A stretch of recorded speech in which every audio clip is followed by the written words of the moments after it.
Last Thursday at 6:47 p.m., I got a text from my dad that made my hands go ice cold. Don't come home tonight. Just 5 words. No context. No punctuation. Nothing. I stared at the screen like it had slapped me. My thumb hovered. My breath caught. And then I replied, I wasn't planning to. Forget to subscribe to the channel and comment where you're watching from. But my heart was lying, because I had been planning to. For months. I was finally going to confront him about the $47,800 missing from my college fund, and the strange woman who'd been living in my childhood bedroom like she owned the place. My chest tightened. The silence in my tiny studio apartment was deafening. The hum of the refrigerator suddenly felt like thunder. That's when I realized he knew. He knew I was coming, and he didn't want me anywhere near the house. 5 minutes later, I called my mom. She didn't answer. I called again. Straight to voicemail. That was the moment everything snapped. Because that wasn't her voicemail anymore. It was someone else's voice. And that's when I knew my mother was gone. And my dad didn't want me to find out how. My name's Lena Matthews. I'm 22. I work nights at a dive bar off 12th Street in Austin and spend my mornings juggling 2 online classes toward a psychology degree I can barely afford. I used to have a full ride lined up through the Texas Scholars Program, until Dad said the funds vanished after the market crashed. I believed him, because back then, I still wanted to believe him. He was my dad, Coach Rick Matthews, the man who used to pack my lunch with stupid sticky notes like, "Kick the day in the teeth, champ." He was everyone's hero, not just mine. Small-town legend, varsity football coach, always the first to donate at church, shake hands at town hall. And my mom, Susan? She was the quiet backbone, local librarian, soft-spoken warm eyes, always, humming that same Fleetwood Mac song while she cleaned. She loved candles, chamomile tea, and keeping the peace. For 22 years, I thought I had the kind of family people envy. The kind you see in picture frames at Target.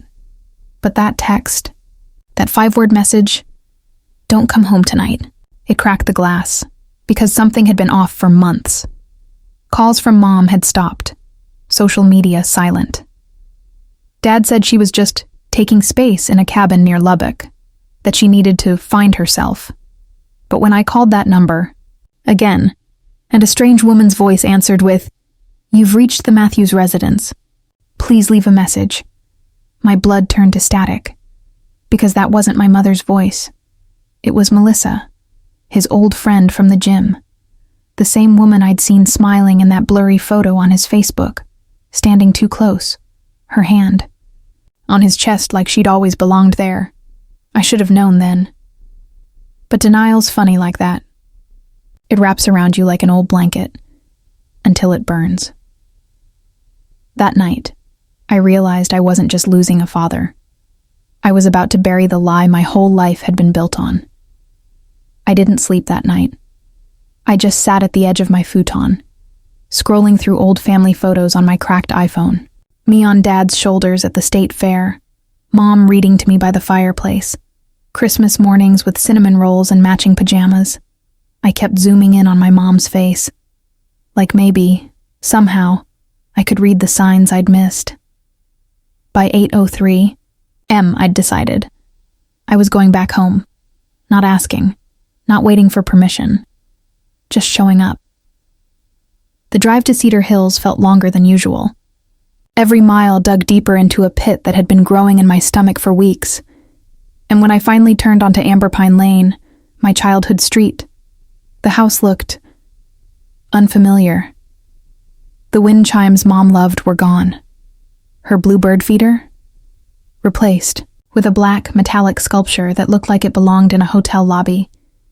Even the porch swing was missing. I stood on the curb for a second, frozen. Just knock, I told myself. You grew up here. You're not a stranger. But when the front door opened, before I even touched it, there she was.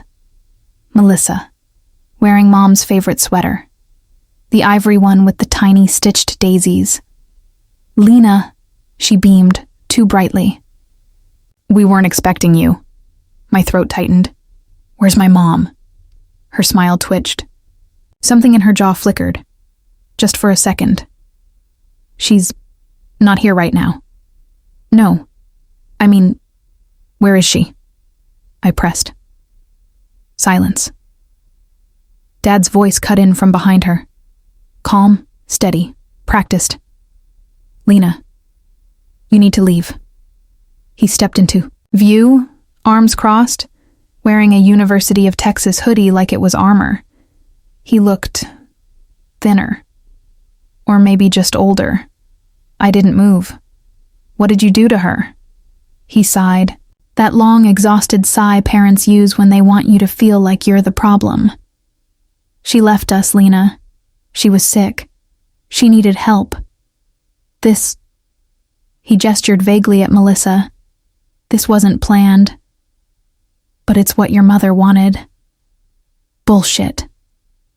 My voice cracked. She wouldn't just leave without telling me. Melissa tilted her head. Sometimes love means letting go, I snapped. Did you rehearse that line, or did it come free with the home-wrecking starter pack? Her smile dropped. Dad's jaw clenched. That's enough, he barked. But I wasn't done. You drained my college fund, didn't you? That $47,800 Mom and I saved since I was 13. You stole it. For her. Silence. Complete. Hollow. Dead silence. I felt something die inside me in that moment. Not because he denied it, but because he didn't. He just looked down. Then away. Melissa shifted, clearly uncomfortable. And that's when I knew. My father didn't just betray my mother. He sold us both out. For a woman with fake lashes and a wine fridge. I drove away without looking back. But the road blurred. Tears, rage, betrayal. I didn't even remember pulling over. I sat on the shoulder of Highway 79, engine off, staring at the dust swirling outside my windshield. That was the moment the grief started to harden into something else. Not anger. Not yet. But focus. Because if my dad thought I was just going to vanish like Mom supposedly did, he didn't know me at all. The first clue came from a lie he'd told months earlier. He'd said Mom was resting at a cabin outside Lubbock. But when I searched every short-term rental in a 100-mile radius for the dates he gave me, nothing. No record. No Susan Matthews. No cabin. But there was one weird lead. An address billed to RM Holdings LLC in her name. A post office box. In Austin. Drove straight there. And what I found made my stomach drop. Inside that P.O. box was a single piece of mail. A returned letter. From a rehab facility in New Mexico. Brightwell Recovery Center. Intensive psychological support for victims of abuse and gaslighting. It had been opened. Marked, Return to. Sender. Addressed to Susan L. Matthews. I stood in the mailroom, fingers trembling, reading and rereading the brochure inside. There was a handwritten note tucked in it, just a scribbled sentence in blue ink. I hope this helps. Call me if you need a way out. MGMG, Melissa G, no. I knew that handwriting, years of birthday cards, grocery notes, PTA forms. It was Mom. She had written that note, to herself, like a breadcrumb. Like she knew someone, me, would find it. That night, I started building a map. I pinned every lie I'd been told. The vanished college fund, the cabin that didn't exist, the silent social media, the rehab letter, the P.O. box, and most recently, Melissa moving in before Mom was even gone. Piece by piece, the puzzle started forming. A shape. My mom hadn't left. She'd been pushed out. I started calling old neighbors. Mrs. Hensley across the street said she hadn't seen my mom since February 18th, the night police lights lit up our street. That same week, Dad posted a vague Facebook status about mental health struggles and time for healing. It had 300 likes. People were praying for him. I felt sick, so I went deeper. I used my work shift breaks to dig public records, legal filings. I even flirted with a tech guy from UT to help me track Dad's online payments. And there it was. A wire transfer, $47,800, sent from my dad's joint account with my mom to an offshore account in Barbados. Guess whose name was on it? Melissa Greenfield. That was their first mistake. They thought I was just a grieving daughter. But I had one card left to play. My mom's best friend Janine was a retired lawyer. She'd known my mom for 30 years. And when I told her what I'd found, she didn't even blink. I always knew Rick was charming poison, she said. Let's burn the mask off him, sweetheart. And just like that, I wasn't alone anymore. I had a plan. I had allies. And, most importantly, I had receipts. It was time to bring him down, not with rage, not with screaming, but with cold, precise justice. Step 1 was quiet. I needed to become a ghost in my own story. With Janine's help, we filed a petition for power of attorney, one my mother had quietly authorized 3 months before she disappeared. She must have known something was coming. She'd left her lawyer breadcrumbs too, because tucked away in Janine's files, never submitted, never seen, was a sealed affidavit, a written testimony, from Mom, dated and notarized, detailing emotional manipulation, coercive control, gaslighting, financial theft. It painted Dad and Melissa not just as cheaters, but as predators. Step 2. I went after the money. That $47,800 was the key. Janine drafted a civil claim to freeze the offshore account based on financial abuse and coerced signature fraud. Then we opened a forensic audit request. Turns out, Melissa's business had no website, no clients, just wire transfers from men twice her age. The IRS called that a shell operation, and they were suddenly very interested. Step 3 was the show, because Dad cared about one thing more than money. Reputation. Friday night, annual Cedar Hills football gala, where they give out the Coach of the Year award and everyone kisses, his ass with barbecue-stained lips. I walked in wearing a black blazer. Underneath, a tiny mic. Across the room, Dad stood laughing, whiskey in hand. Melissa clung to his arm in a red dress 2 decades too young for her. He saw me, and his face dropped. "Lena," he muttered, voice tightening. "You're not supposed to be here." "Don't worry," I said. "I'm just here for story time." And then, I nodded. A projector flickered on, right above the buffet table. A video began to play. My mom's affidavit, word for word, narrated by her voice, shaky but brave. If anything happens to me, I want it known that I never chose to leave my daughter. I was isolated, manipulated. My husband, Rick Matthews, and Melissa Greenfield used my trust to siphon our savings. I fear for my safety. Gasps, forks clattering. A woman audibly screamed. Melissa paled. Dad turned to stone. And then, the second twist.